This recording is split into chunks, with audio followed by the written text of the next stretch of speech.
aucune puissance interne ou externe ne peut plus l'arrêter.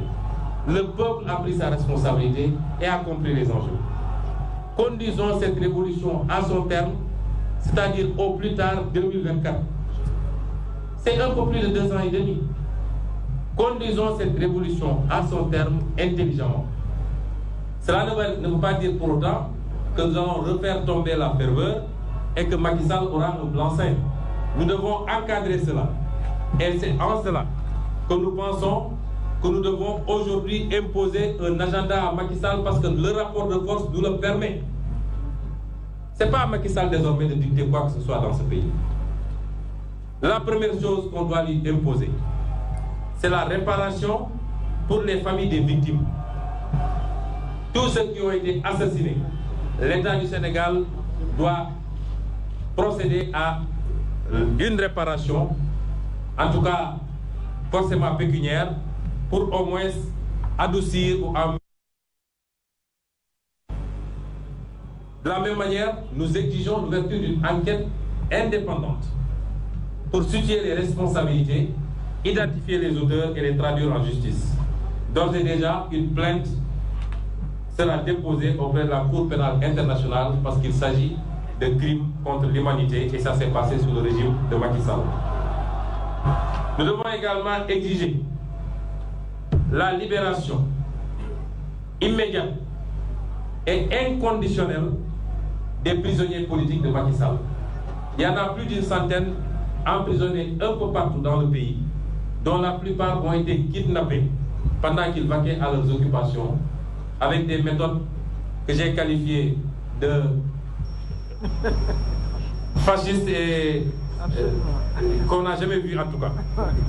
Il faut qu'on mette un terme à cela et nous exigeons la libération immédiate de ces prisonniers politiques. De même que l'indemnisation des blessés, civils comme militaires. Nous exigeons que toutes les mesures soient prises pour arrêter à jamais la persécution et l'espionnage des opposants et des honnêtes citoyens. Tout le monde est espionné aujourd'hui dans ce pays par Macky Sall. Tout le monde. Vous avez vu un gendarme, parce qu'il a bien fait son travail, qui a été assigné dans son camp et qui a été persécuté, surveillé, écouté, au point d'annoncer sa démission de la gendarmerie. Alors qu'il n'y a aucune accointance avec moi-même relativement à ce gendarme. Nous exigeons que des mesures soient prises pour traquer, arrêter et livrer à la justice les milices de Macky Sall et leurs commanditaires. Tout le monde a vu ces milices se baladant à Dakar à bord de pick-up, quelquefois de départements ministériels même, et ouvrant le feu ou charcutant les manifestants à coups de machette. Nous exigeons qu'ils soient arrêtés, traduits en justice, mais qu'ils livrent également le nom de leurs commanditaires. Nous exigeons qu'il soit créé les conditions de transparence, de sincérité et d'équité pour l'organisation d'élections. Depuis que Macky Sall est arrivé à la tête de ce pays, aucune élection ne s'est passée dans des conditions de transparence et d'équité. Depuis qu'il est là, aucune élection. Cela doit cesser. Nous exigeons que les élections locales, puisque les mandats des maires sont arrivés à expiration depuis 2 ans maintenant, les élections législatives prévues pour 2022 et la présidentielle de 2024 se tiennent dans les délais. Et avec une autorité consensuelle. Parce que ce n'est pas ce ministre arrogant, incompétent, immature, partisan qui peut organiser dans ce pays des élections. Nous exigeons d'ailleurs son relèvement, en tout cas son limogeage le plus rapidement possible. Parce que les Sénégalais ne sont pas en sécurité avec un ministron qui se permet de traiter tous les Sénégalais de terroristes et de représailles. Nous exigeons également la restitution des droits civiques illégalement, inconstitutionnellement confisqués par Macky Sall. Parmi lesquels les droits civiques de M. Khalifa Sall, maire de Dakar, Non seulement on lui a confisqué ses droits civiques, mais sa mairie. On a confisqué le suffrage populaire des Sénégalais. C'est inadmissible. Mais également de M. Karim Meïssa Wade, candidat du PDS, puisque même au niveau international, des décisions de justice sont intervenues pour dire que les procès qui ont été organisés par Macky Sall ont violé les droits de ces derniers. Je considère, moi, qu'il n'y a pas de mérite à gagner des élections lorsqu'on s'est débrouillé pour magouiller et écarter des candidats. Une élection n'a de valeur que lorsque la compétition a été libre, démocratique et a permis aux Sénégalais de choisir librement entre les candidats qui ont des programmes. Et c'est pourquoi la présidence de Macky Sall n'a pas de valeur. Parce qu'elle a été magouillée en écartant des candidats. Nous lui exigeons à lui, Macky Sall, de déclarer publiquement et sans ambiguïté ces histoires de ni oui ni non, c'est fini. Un président qui dit ni oui ni non, ou selon mon bon vouloir. On n'est pas en monarchie, que je sache. S'il a un bon vouloir, il n'a qu'à attendre d'avoir le royaume Salène ou je ne sais quoi. Excusez-moi, M. Khalifa Sall. Mais il n'a qu'à déclarer publiquement et sans ambiguïté. Et le peuple lui réclame qu'en 2024, il fera ses bagages et il quittera. D'une manière ou d'une autre. Parce que l'ultimatum que nous avons lancé en disant ne poussons pas le bouchon au point d'aller le cueillir au palais. Ce n'est valable que tant que le mandat légal est en cours. Quand ce mandat expirera, d'une manière ou d'une autre, comme il avait dit à son frère et sœur, nous irons le déloger au palais de la République. Je demande également, nous demandons au peuple sénégalais, et particulièrement à la jeunesse, de ne pas baisser la mobilisation, de ne pas casser cette mobilisation exceptionnelle. Il faut que les victimes, il faut que les vies perdues aient servi à quelque chose pour que jamais cela ne se reproduise au Sénégal. Il faut garder cette mobilisation. Il faut qu'elle soit beaucoup plus importante même. Mais il faut surtout qu'elle soit pacifique. Il faut qu'elle soit pacifique. Aujourd'hui, le peuple a repris son droit confisqué depuis 9 ans par Macky Sall à la manifestation. Le peuple l'a repris de force. Il ne faut pas qu'on perde ce droit.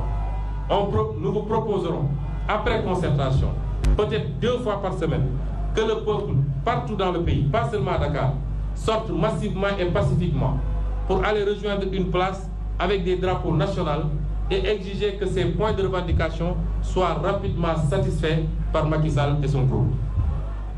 Donc, jeunesse de nos pays, ne faiblissez pas. Ce n'est pas le moment de faiblir. Maintenons le cap, maintenons la mobilisation. J'en appelle également aux forces de l'ordre et de sécurité. Quand les gens sortent pour manifester pacifiquement, limitez-vous à encadrer ces manifestations. Il coûte beaucoup moins cher d'encadrer une manifestation que de la réprimer. Une seule grenade lacrymogène peut coûter, je crois, jusqu'à 75 000 francs. Vous en lancez des milliers par jour, c'est des milliards qui sont perdus. Et sans compter les dégâts humains et matériels. Donc, respectez le droit de manifester et encadrer simplement ces manifestants. Je lancerai un appel à nous autres acteurs politiques de l'opposition. Ce que le peuple a démontré, c'est qu'il en a marre d'une certaine manière de faire de la politique. Nous avons tous la responsabilité, quels que soient nos parcours, quelles que soient nos convictions idéologiques, quels que soient nos projets politiques, nous avons la responsabilité de rassurer ce peuple sénégalais.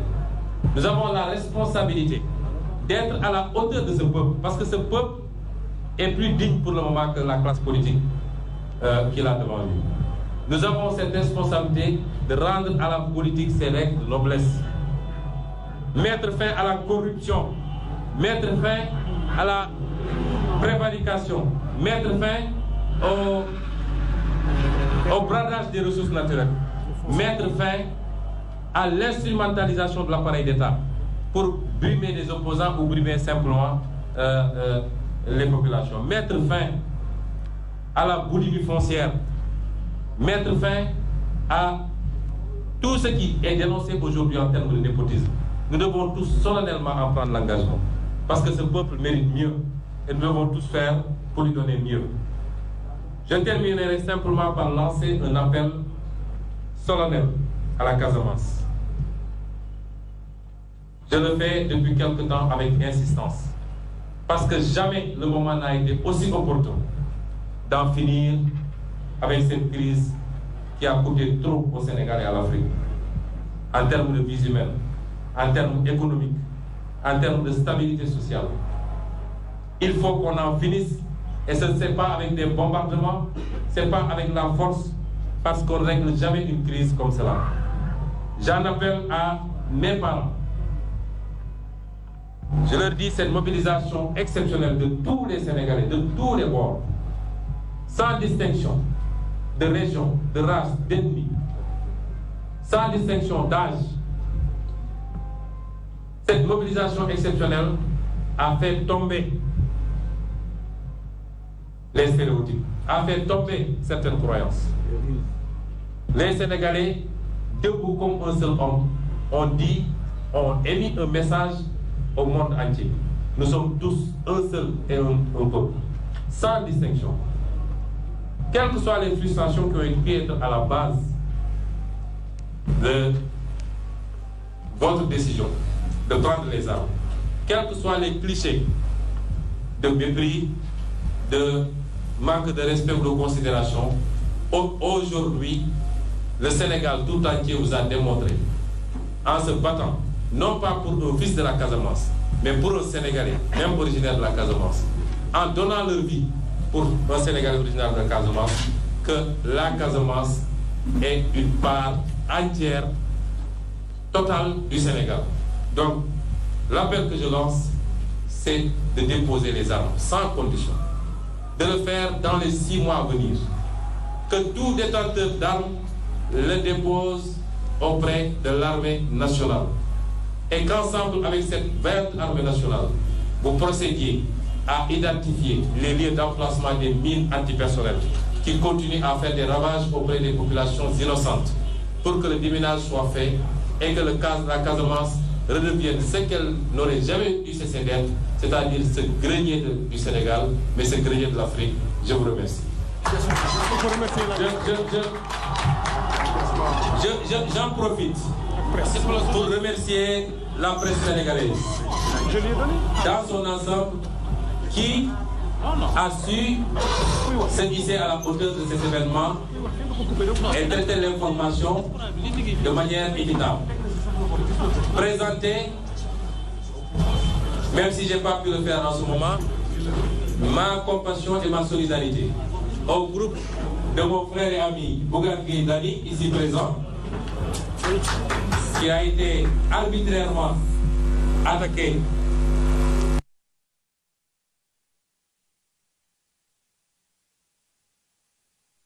De signal pendant des jours, et au groupe Walfadjri de mon frère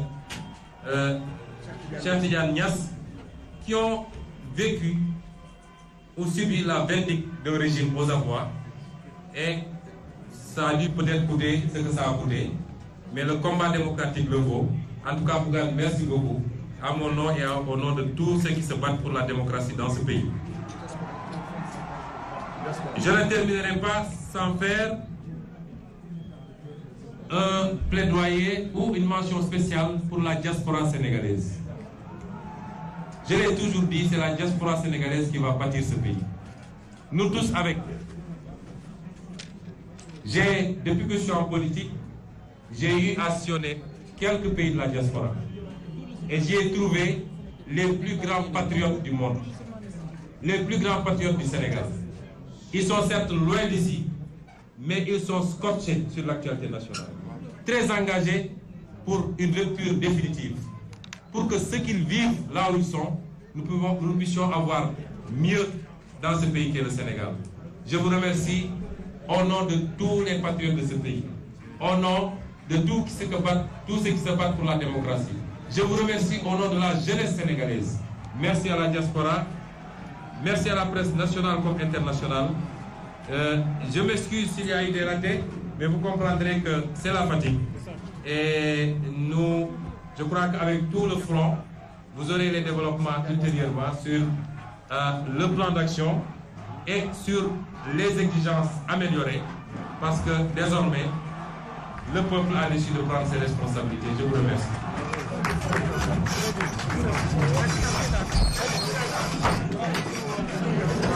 Alors, Diop Ndiaye